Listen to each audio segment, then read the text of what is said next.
감사의 고백, 은혜의 찬양 감사드립니다. 하나님께 영광이 된 줄로 믿습니다. 오늘 설교를 맡게 된 방금 전에 일부 예배 설교를 하고 올라온 이승용 목사입니다. 맨날 요 아래에 있다가 올라오니까 뭐 공기도 같고 괜찮습니다. 네. 우리가 오늘 읽은 말씀은 너무나 잘 알고 있는 말씀이죠. 신앙생활을 하면서 한 번 이상은 다 들어봤을 법한 그런 말씀입니다. 잘 알고 있듯이 이 아담과 하와는 하나님께 대하여 범죄합니다. 하나님의 명령이자 약속이었던 선악을 알게 하는 나무의 열매를 따 먹었습니다. 사실 인간의 범죄는 그저 먹으면 안 되는 그런 열매 하나 먹은 정도의 문제가 아닙니다. 더 큰 근본적인 문제가 있는데요, 그것은 이 범죄의 행위가 어디서부터 시작된 것이냐면 하나님에 대한 불순종에서부터 시작된 것이라는 사실입니다. 그리고 하나님을 향한 불순종의 밑바닥에 어떤 욕망이 있냐면 하나님처럼 되고 싶은 인간의 욕심이 그 아래에 숨겨져 있다는 것. 다시 말해 하나님을 대항하여 하나님처럼 되고 싶은 인간의 욕망이 바로 죄이고, 그것 자체가 죄이고, 선악을 알게 하는 나무의 열매를 먹은 것은 그 죄가 행동으로 드러난 것이라는 겁니다. 선악을 알게 하는 나무를 동산 중앙에 두신 것은 하나님이 사람과 더불어 하나님과 사람 사이에 약속을 하신 것입니다. 하나님이 만드신 세계와 그리고 그걸 다스리도록 명령받은 사람이 지켜야만 하는 피조물로서의 본분을 우리에게 주신 것이지요. 우리는 때로 이런 질문을 합니다. 하나님이 대체 왜 이런 쓸데없는 나무를 만드셔서 인간이 이 죄 때문에 고생을 한다고 이야기하는가? 그런데 반대로 뒤집어서 생각해 본다면 사실 하나님은 우리 같은 피조물과 1대1로 약속을 하실 필요가 없으신 분이시죠. 그분은 크신 하나님이시고 인간과는 다른, 사람과 같지 않은 높은 존재이기에 언제든 하나님 마음대로 무엇이든 할 수 있는 분입니다. 그러나 그 높고 크신 하나님이 사람과 작은 피조물과, 자신의 피조물과 약속을 나누신다는 것은, 하신다는 것은 아주 놀라운 일이 아닐 수 없습니다. 부모가 큰 자이지만 이 자식을 위해서 무언가 약속하고 그 약속이 지켜졌을 때 그에 상응한 어떤 상을 혹은 벌을 내리는 것처럼 우리 주님도 우리를 사랑하셔서 하나님이 친히 우리와 더불어 약속을 나누시고 그 약속에 대한 상으로서 또는 벌로서 무엇인가를 주시기 원하셨다는 것입니다. 이게 우리를 향하신 하나님의 커다란 사랑의 증거이며 또한 우리를 향한 하나님의 영원하신 섬세한 계획인 줄로 믿습니다. 하나님은 사람을 지으실 때 그 사람의 존재를 하등한 존재로 만들어 놓지 않으셨습니다.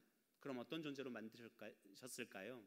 피조물 중에 가장 지고의 존재? 아니요, 그 이상입니다. 성경에 뭐라고 얘기하냐면 시편 8편 5절에 이렇게 나와 있습니다. 사람을 하나님보다 조금 못하게 하시고 영화와 존귀로 관을 씌우셨나이다. 사람의 위치는 하나님보다 조금 못한 위치였습니다. 사람의 위치는 하나님께서 그의 형상대로 만드신 아주 존귀한 자였다는 사실이죠. 하나님의 형상을 따라 지어진 사람은 창조세계 안에서 해야 될 일이 있었습니다. 우리가 아는 것처럼 하나님의 명령을 받아서 하나님의 뜻을 따라서 그의 다스리심을 대신하여 세상을 다스리는 것입니다. 대신하는 통치자였죠. 그리고 그렇게 그 하나님과의 교제 안에서, 하나님의 뜻 안에서 영적으로 교제하며 끝없는 생명을, 무한한 생명을 그리고 은혜를 누릴 수 있도록 그렇게 하나님께서 만드셨고 계획하셨습니다. 그러나 사람은 이 모든 하나님의 계획을 한순간에 자신의 탐욕으로 망가뜨려 버립니다. 창조의 정점, 지고의 자리에 있던 인간이 하나님 되기를 욕망하다가 결국은 온 세상 가운데 죄를 불러일으키는 결과가 되었습니다. 사람은 하나님께 대해서 반역하고 창조의 질서를 무너뜨려 버렸죠. 창조의 질서를 무너뜨린 인간이 가장 처음 맞닥뜨리는 문제가 뭐였을까요? 이전에 아담은 하나님께로 받은 사명이 있었고 그 사명의 첫 번째인지는 모르겠지만 성경에 나오는 첫 번째는 이것이었습니다. 동물들의 이름을 짓는 거였죠. 동물들의 이름을 지었다는 것엔 두 가지 의미가 있는데, 하나는 동물들이, 이 세상 피조물들이 가장 높은 위치에 있는 인간의 권위를 인정하고 그의 권위를 따랐다는 데 있습니다. 또 두 번째는 아담이 동물들의 본질을 꿰뚫고 있어서 그에게 붙이는 이름이 곧 그것이 될 수 있도록 만들어 놓으셨다는 거죠. 그게 인간이 받은 능력이고 인간이 갖고 있던 일이었습니다. 갈퀴나고 커다란 짐승을 보고 사자 하면은 그것은 그대로 사자였고, 독수리 하면 그것은 그대로 독수리였습니다. 제가 제일 좋아하는 동물인 기린 하면 기린이 되는 겁니다. 네. 그 본질을 깨닫고 있었고 꿰뚫고 있었기에 가능한 하나님의 사역이지요. 뿐만 아니라 이 본질을 보는 능력, 본질을 보는 어떤 은혜는 다른 사람에게 대해서도 마찬가지입니다. 자기뿐만 아니라 다른 사람에게 대해서도. 아담이 맨 처음 만났던 다른 사람 하와, 여인을 봤을 때 그가 했던 말은 당신 누구십니까? 그런 말이 아니었죠. 그가 건넨 말은 너는 내 뼈 중에 뼈요 살 중에 살이라. 이가 남자에게서부터 났으니 여자라 하리라. 이런 아름다운 사랑의 세레나데를 받아보신 적이 있으실 거라 확신합니다. 이 얘기는 여자의 본질을 꿰뚫은 일입니다. 그 여인이 무엇이며 그가 나와 더불어 온전한 하나가 될 것이라는 것을 이 아담은 알고 있었습니다. 뿐만 아니라 그 속에 악한 것이 없었기에 그의 속을 들여다보아도 하나도 부끄럽지 않았습니다. 그러나 사탄은 하나님이 지으신 이 창조 질서와 사람과 피조물 사이의 관계를 뒤엎을 계획을 갖고 있었고요. 사탄은 사람이 이름 지어준 사람의 다스림을 받는 짐승 중에 가장 간교한, 가장 영리하고 뛰어난 지혜 있는 뱀을 사용합니다. 그리고 하나님처럼 될 방법이 있다고 사람을 꼬드기지요. 하와는 탐심으로 과일을 먹고, 아담은 그 하와에게 이야기를 듣고 하나님처럼 되고 싶은 욕망에 과일을 받아 먹습니다. 모든 죄가 그들의 책임이 되었습니다. 이후로 사람의 다스림을 받던 동물들은 오히려 뒤집어져서 동물이 사람에게 두려움을 주는 존재가 되었습니다. 동물을 다스리던 사람이 도리어 동물의 유혹을 받게 된 이 사건, 사람은 나약한 존재가 되었죠. 세상을 다스리고 창조한 모든 것들을 지켜나가야 될 인간이 반대로 지배를 받는 존재가 되었고, 다른 사람을 꿰뚫어보고 그 사람과 더불어 아름다운 사랑을 나누던 사람이 다른 사람과 불화하게 되는 이런 일이 일어났다는 것입니다. 거기서 끝나면 다행일 텐데 하나님께 대한 불순종의 결과는 거기서 끝나지를 않습니다. 하나님께 죄를 짓자 그들이 생각한 대로 눈이 밝아졌습니다.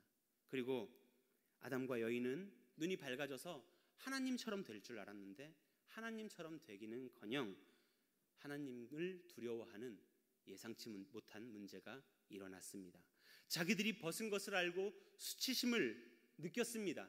아까 말씀드린 대로 수치심을 이들은 느껴본 적이 없었습니다. 왜냐하면 그들 속에 정직하고 온전하고 완전한 하나님의 법이 마음속에 있었기 때문입니다. 이 법은 하나님의 말씀이고 그가 두신 약속입니다. 하나님의 법이 마음속에 남아 있었기에 아담과 하와는 서로를 볼 때 하나님을 바라볼 수 있었죠. 그러나 이것 자체가 다 망가져 버렸습니다. 상대방의 본질을 꿰뚫고 있던 그 눈이 이제는 흐리멍텅해져서 서로의 겉모습을 바라보게 됩니다. 겉모습을 바라보는데 오히려 마음속에는 혹시 저 사람이 내 속사람을 꿰뚫고 있으면 어떡하지? 내 안에 있는 욕망을 보면 어떡할까 하는 두려움에 사로잡히게 됩니다. 범죄로 인해 눈을 뜨자 수치라는 건 없던 둘 사이가 부끄러움으로 가득 차게 되죠. 자기가 벗은 걸 알게 되고 상대방도 벗은 걸 알게 되고 그 속사람 안에 하나님이 싫어하시는 죄악이 있다는 걸 깨닫게 됩니다. 본문은 그들이 서로 벗은 것을 알고 부끄러워했다 그렇게 얘기하고 있는데 사실은 속을 들켜버린 그런 것 같은 인간의 두려움입니다. 이전에 서로의 본질을 보던 눈이 이제는 사라진 것입니다. 저는 처음 교회를 다니기 시작한 때가 고등학생 때였습니다. 교회를 다니고 예수님을 알고 교회 다니는 것에 재미를 좀 붙이기 시작했을 때에 저에게 한 가지 두려움이 생겼습니다. 그리고 그를 만나는 것이 불편했습니다. 그는 목사님들이었습니다. 왜냐하면 그분들을 만날 때마다 그분들은 사랑의 눈으로 저를 바라보는지 모르겠지만 그 눈빛이 꼭 너 어제 뭐 했는지 알고 있어 하는 눈빛 같아 보였기 때문입니다. 제가 평소에 어떻게 사는지, 친구들과 어떤 말을 하는지, 어떤 생각으로 살아가고 있는지 마치 그분들은 다 보고 있는 것 같은 그런, 물론 뭐 그렇진 않겠지만요, 불편하고 불안한 마음이 있었어요. 우리 모두는 아마 이런 감정을 한 번 정도는 느껴보신 적이 있을 겁니다. 그러나 말씀드렸던 것처럼 죄를 지은 아담의 눈은, 하와의 눈은 이전처럼 본질을 보는 눈이 아니죠. 서로에게 문제가 되지 않았던 벗은 몸이 이제는 문제가 되는 그런 상황이 되었습니다. 어떻게 했을까요? 자기가 들킬까봐 부끄러워했던 이 아담과 하와는 스스로 무화과 잎으로 치마를 만들어 무화과 나뭇잎 치마를 입습니다. 그런데 이게 소용이 있을까요? 자기의 겉모습을 가려줄지 모르겠지만 부끄러운 자기의 속사람을 절대 가려줄 수는 없습니다. 아무런 소용이 없는 일이죠. 이것이 죄가 주는 공포입니다. 다른 사람을 두려워하게 만들고 나 자신을 보는 것을, 내가 나 스스로를 보는 것을 두려워하게 만드는 일. 죄의 공포는 거기서 끝나지 않습니다. 죄의 공포는 그 결과가 아담에게서 끝나는 것이 아니라 우리에게까지 유전적으로 그리고 실존적으로 영향을 미친다는 데 있습니다. 우리는 성경의 말씀을 따르자면 아담이 범죄한 그때에 아담과 함께 하나님께 반역한 자들입니다. 그러기에 그 아담이 느꼈던 공포, 두려움이 오늘 우리에게도, 오늘 이 땅 위를 살아가는 사람들에게도 있다는 사실을 잊으시면 안 될 것 같습니다. 사람들은 모두 다 자신의 모습을 솔직하게 남 앞에 공개하는 것을 싫어합니다. 솔직히 자기가 보여지는 것을 두려워합니다. 그래서 이 사람들, 아담과 하와처럼 자신을 감추기 위한 자기만의 나뭇잎 치마를 만들어 입곤 하지요. 자기를 가리기 위해서요. 대부분 사람들은 갖가지 방법으로 자기를 포장합니다. 그래서 자기를 좋은 사람, 편안하고 유쾌하고 늘 가까이 할 수 있는 그런 사람으로 자기를 포장합니다. 제가 지금 이렇게 미소를 띠고 있는 것도 저를 포장하는 걸지도 모르겠죠.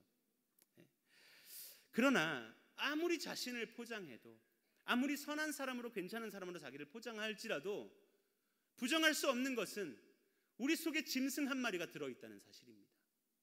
우리의 마음속에는 여전히, 혹은 예수 믿기 이전에나 지금에나 여전히 더러운 모습들이 존재하고 있다는 사실이죠. 이거를 아무리 부정해도, 감추어도 때때로 자기를 속일 정도가 된다고 하더라도 자기 자신은 압니다. 내가 어떤 사람인지. 그러다 어느 날인가 내 속사람이 조금이라도 들켜버리면, 드러나게 되면 때로 어떤 사람은 자기를 놓아버리기도 하고, 어떤 이는 괴로워하기도 하고, 또 어떤 일은 다른 사람에 대해서 폭력적이 되기도 합니다. 여러분, 우리는 진짜 어떤 사람입니까? 저와 여러분들은 이 감추고 있는 나뭇잎 치마를 벗어버린다면 저와 여러분들은 어떤 인간인가요? 우리들 중 대부분은 아마도 사람들 사이에서 벗어나 홀로 계셔본 적이 있었으리라 생각합니다. 여행을 떠나는 거, 그런 거 얘기하는 거 아니고요. 인생의 기나긴 그 어두운 터널을 지날 때가 있었으리라 저는 생각합니다. 누구도 나를 돌봐주지 않고 아는 척하지 않고 나 홀로 외로운 인생의 광야길 그 가운데 서보신 적 말이죠. 우리는 그때 어떤 사람이던가요? 그때 진심으로 하나님을 찾던 사람이던가요? 어떤 사람은 좋은 차로, 또 어떤 사람은 좋은 옷으로, 좋은 집으로 자신을 가리지만 어떤 사람은 또 원래의 모습을 지우는 화려한 화장 기술로 자신을 가리기도 하지만 그것이 자기 속사람을 감추어주는 나뭇잎 치마인 것처럼 여기지만 소용이 없습니다.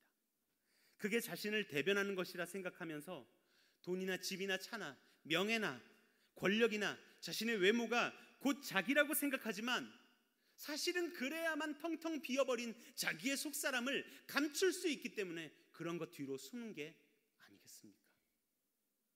돈으로, 지위로 가려져 있는 사람들의 추악하고 파렴치한 모습들을 우리는 매일같이 뉴스에서 만나지 않나요? 사람들 앞에 서 있으면 괜찮은 사람으로 보여지지만 사실 혼자 있을 때는 끝없는 공허감과 자괴감으로 가득 차 있는 그런 사람들.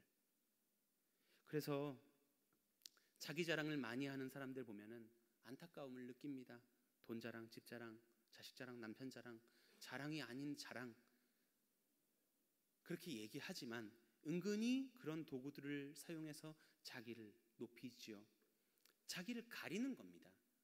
사실 그 사람들은 마음이 아픈 상태입니다. 우리는 어떻습니까? 제가 계속해서 질문드립니다. 우리는 어떤 사람인가요? 예수를 믿는 우리들, 주님으로 말미암아 허물을 가리움 받은 우리들은 어떤가요? 우리라고 크게 다르지 않을 때가 있죠. 주님 안에서 점점 나아지리라 확신하지만 부정하려 해도 우리를 포함한 모든 세상은 다 자기만의 무화과 나뭇잎 치마를 가지고 있습니다. 나뭇잎으로 부끄러움을 가린 이 가련한 인간, 가려지지 않을 부끄러움들을 가리려고 하는 이 불쌍한 인간이 인간의 실존이라고 성경은 이야기합니다. 이렇게 인간이 연약한 상태에 있을 때, 두려움의 상황 가운데 있을 때 하나님은 무엇 하셨나요? 주님은 지금 무엇 하고 계십니까?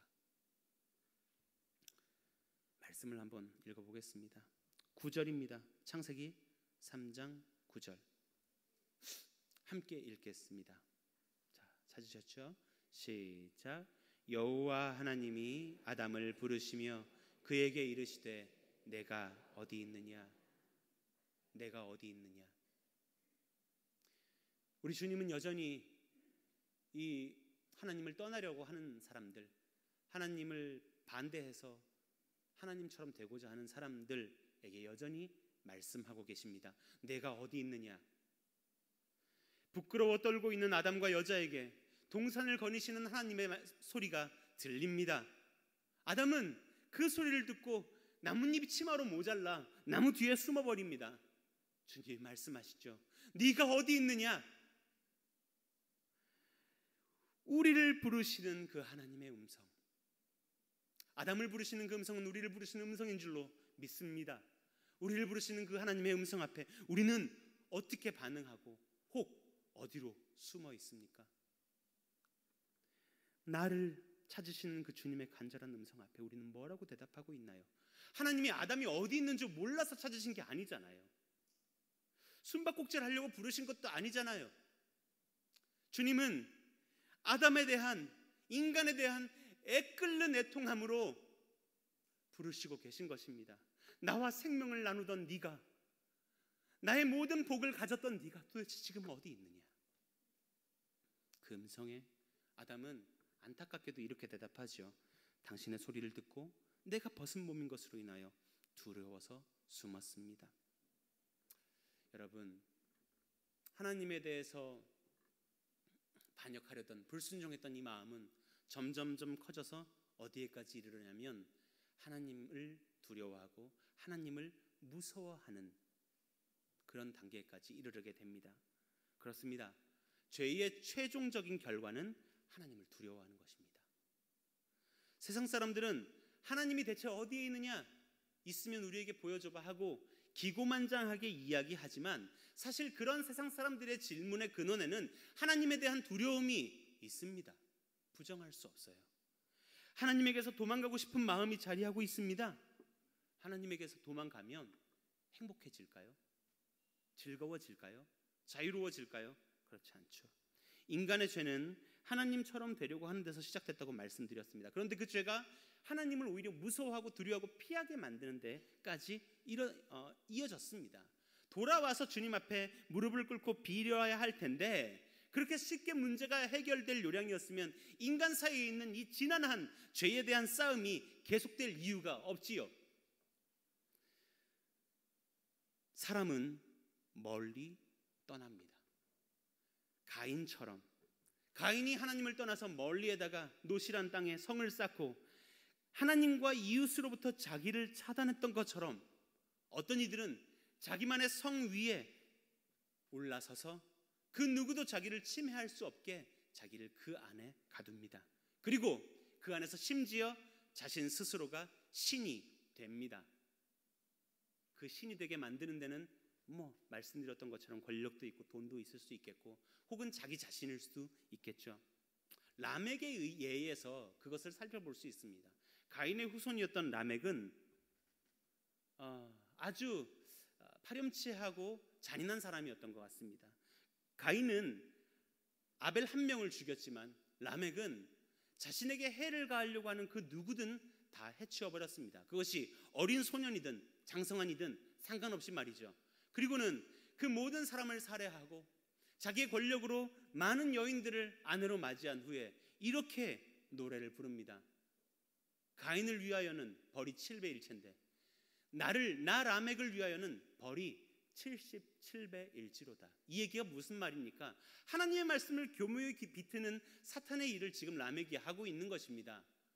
가인을 만약에 죽인다면 벌을 7배 받겠지만 그게 하나님의 약속이라면 나를 죽인다면 너희들은 77배의 벌을 받을 것이다.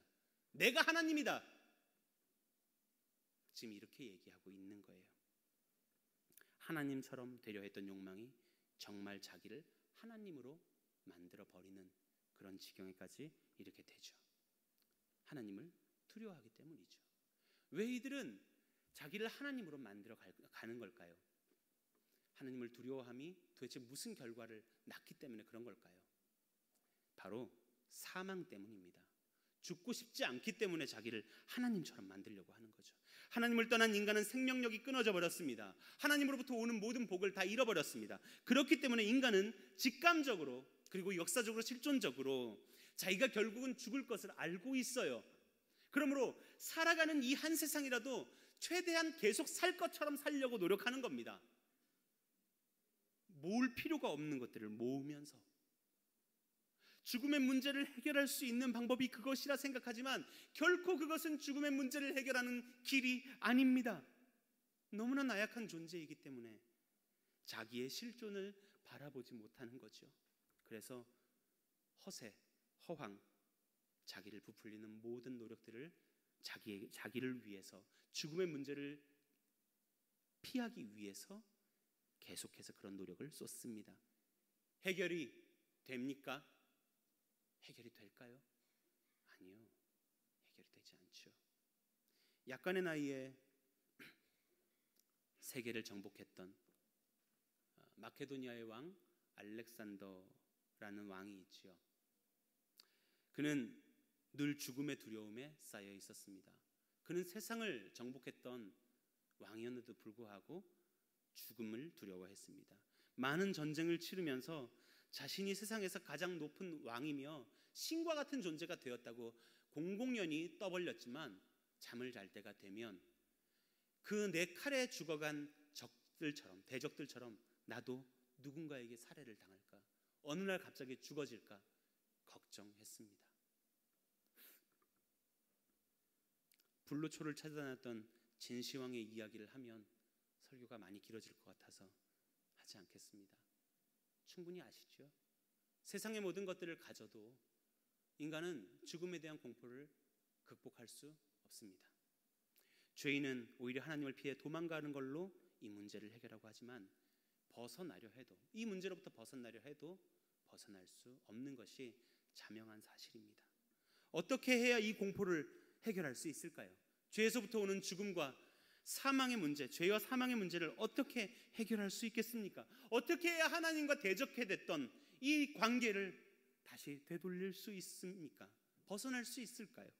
어떻게 해야 죄를 용서받고 하나님과 다시 사랑의 관계를 회복하여 그의 자녀로 살 수 있는 것입니까?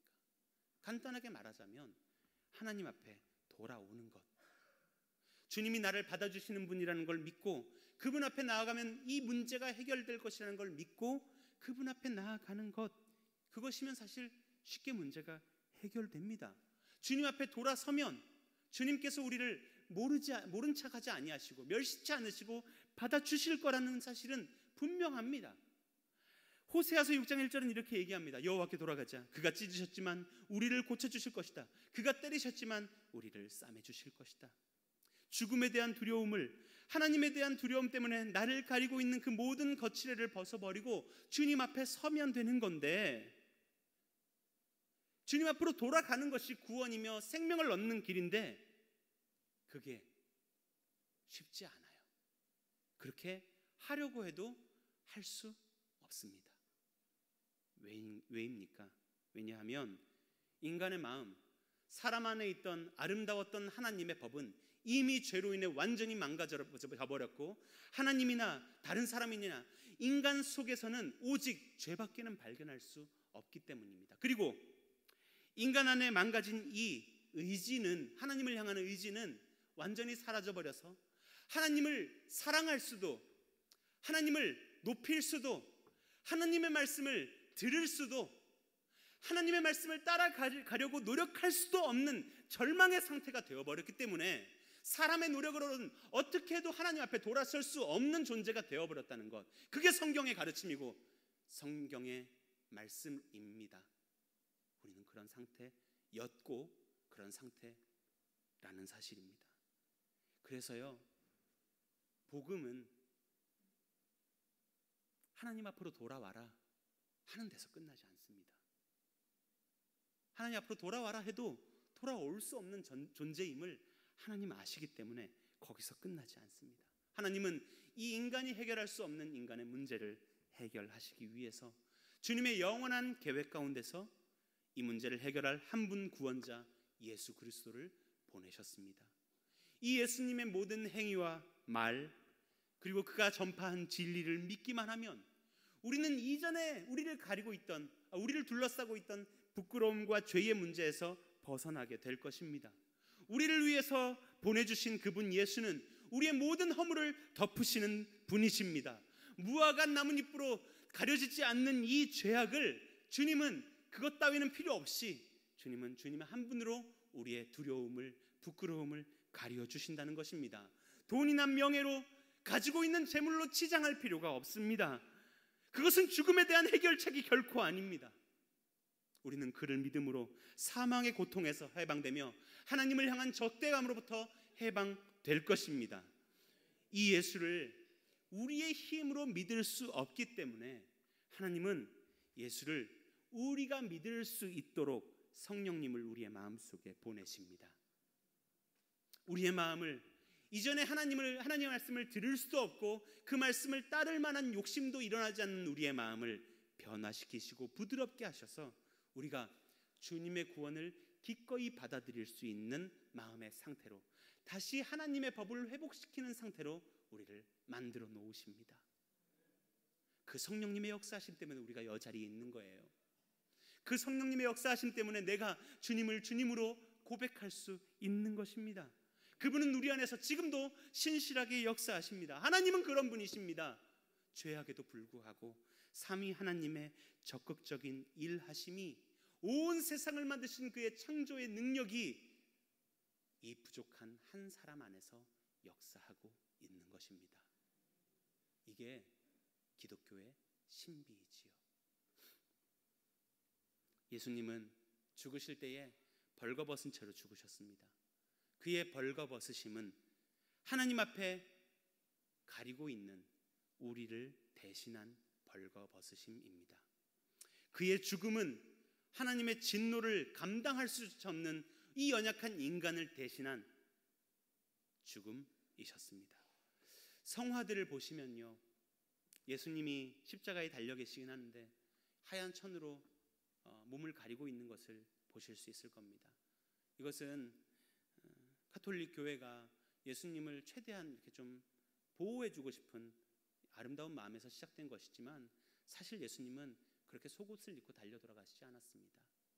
예수님은 로마 병정들에게, 사람들에게 겉옷과 속옷까지 모두 다 뺏김을 당하셨습니다. 십자가에 달리셨을 때는 온전한 나체이셨죠. 벌거벗겨진 몸이었습니다. 하나님 앞에 원래 아담과 하와는 벌거벗은 존재로 만들어졌습니다. 하나님을 두려워하고 죽음의 공포에 빠지게 된 이 존재들, 다시 하나님 앞에 나뭇잎 치마를 벗을 수 없는 그 가련한 존재들을 위해서, 우리들을 위해서 주님이 대신 찢기시고 벌거벗겨짐 당하신 것입니다. 그분의 수치가 우리에게는 다시 하나님 앞에 설 수 있는 의로움이 되었습니다. 우리는 이전에는 다시는 하나님 앞에 벌거벗겨진 존재로 설 수 없을 거라 생각했는데 이 예수님 때문에 다시 하나님 앞에 홀로 서 있는 단독자로, 실오라기 하나 걸치지 않고도 부끄럽지 않은 존재로 설 수 있게 되었습니다. 우리 안에 있는 많은 죄와 얼마나 많은 탐욕이, 우리 안에 있는 얼마나 많은 악독한 것이 있는지 우리는 때때로 주님 앞에 고개를 들 수 없을 때가 있지요. 그러나 그럼에도 불구하고 우리 예수님의 은혜로 말미암아 우리는 주님 앞에 섭니다. 주님이 그 아들 예수 그리스도의 벌거벗겨진 모습을 사랑의 눈으로 보시는 것처럼 주님은 그 예수님 안에서 우리를 보십니다. 그 사랑하시는 아들을 보시는 눈으로 우리를 그 사랑의 눈으로 바라봐 주신다고요. 예수님 때문에, 예수님 덕분에 우리는 하나님 앞에 비로소 부끄러움 없이 설 수 있게 되었습니다. 아멘입니다. 그 옛날 아담과 하와가 잃어버렸던 그 떳떳한 모습을 이제 회복하게 된 것이죠. 하나님의 사랑 안에서 더 이상 우리는 수치스럽지 않은 줄로 믿습니다. 부끄러워할 것이 없는 줄로 믿습니다. 오히려 영광스러운 주님의 자녀가 되었습니다. 할렐루야. 이것이 우리에게 허락하신 하나님의 은혜입니다. 하나님 앞에 온전히 자유로워지고 더 이상 두려워할 것도 부끄러울 것도 없어진 우리들, 하나님의 형상으로 회복된 우리들은 하나님 앞에 자유롭게 서게 됩니다. 그리고 이것은 어떠한 회복을 가져옵니까? 무화과 나뭇잎 치마로 가릴 수 없었던 인간의 수치가 그리스도의 죽음과 수치로 말미암아 바뀌어져 버린 상황이 역전된 이것은 주님이 아담과 하와를 위해서 가죽옷을 입히신 그 동물을 죽이신 그 사건으로 치환될 수 있습니다. 예수 그리스도에 대한 예표가 되는 것입니다. 이렇게 자기를 아들을 죽여서 우리의 부끄러움을 대신 가려주신 그 일, 이 일로 말미암아 우리는 하나님과 적대의 관계에서 해소되고 우리는 이제 하나님과 사랑하는 관계가 되었습니다.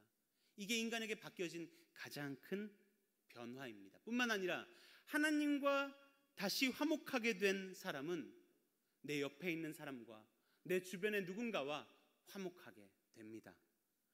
아담이 범죄하고 가장 먼저 하와를 지목하며 저 여자 때문에 내가 범죄했다고 자기의 죄를 전가했던 것이 지금껏 우리의 삶에 있는 죄의 문제라면은 오늘 그리스도로 말미암아 새롭게 된 우리들은 다른 사람을 사랑의 눈으로, 주님이 우리를 바라보듯이 위로와 용서의 눈으로 바라볼 수 있게 된다는 것입니다.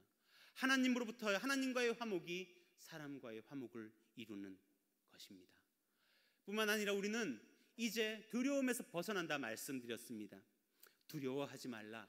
이 말씀은 주님이 굉장히 많이 사용하시는 말씀이긴 하지만 대부분의 경우에 어떤 사람이 삶과 죽음의 경계선에 놓여 있을 때 이 말씀을 하십니다.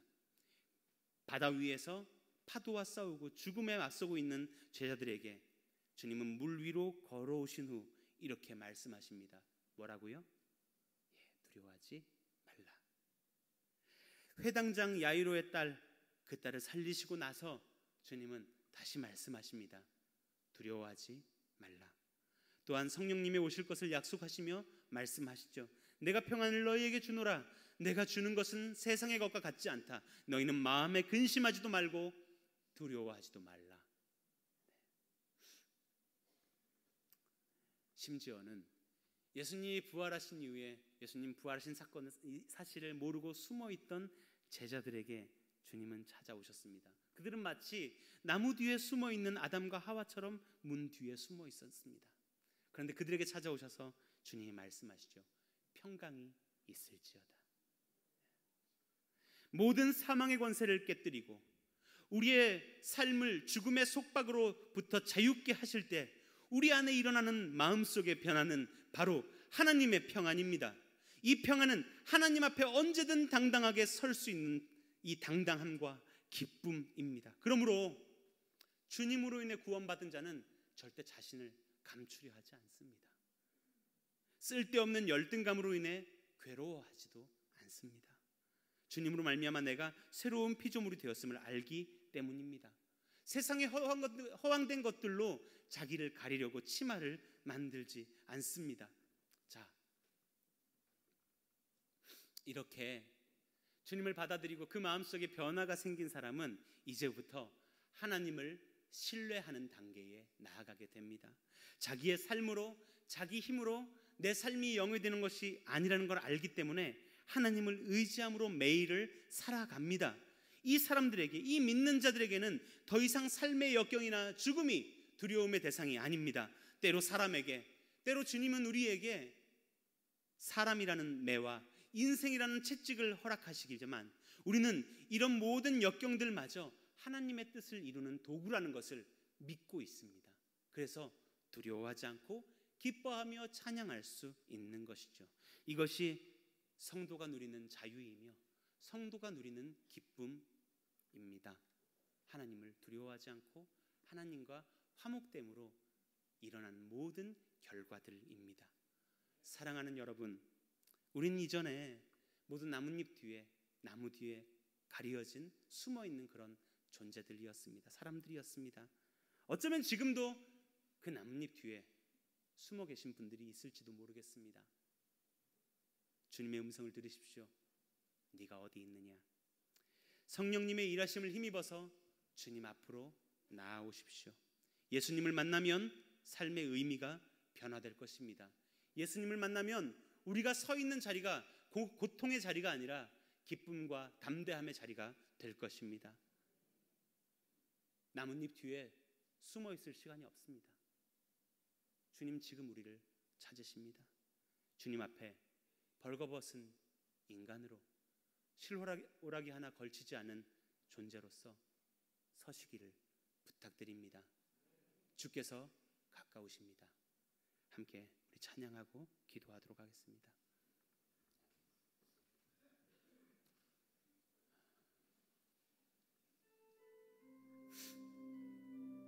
하나님께로 더 가까이 주님 앞에 나아가기를 원합니다.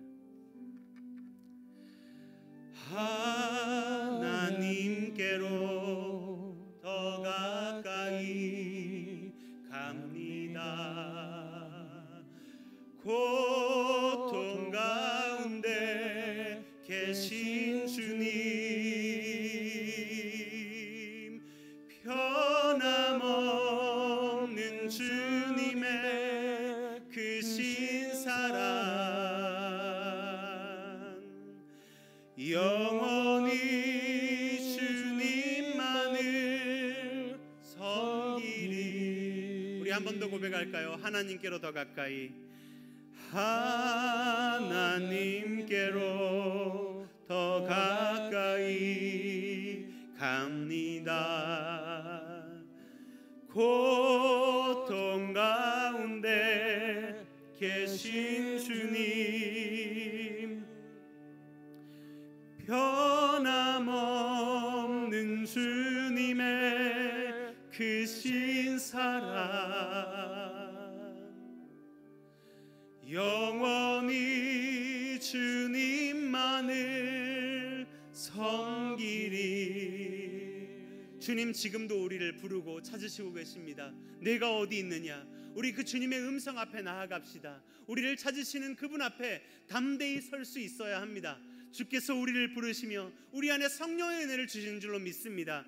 함께 이 시간 기도할 때 주님, 내가 주 앞에 서겠습니다. 주님과 함께 하겠습니다. 우리를 긍휼히 여겨 주시옵소서. 함께 기도하겠습니다.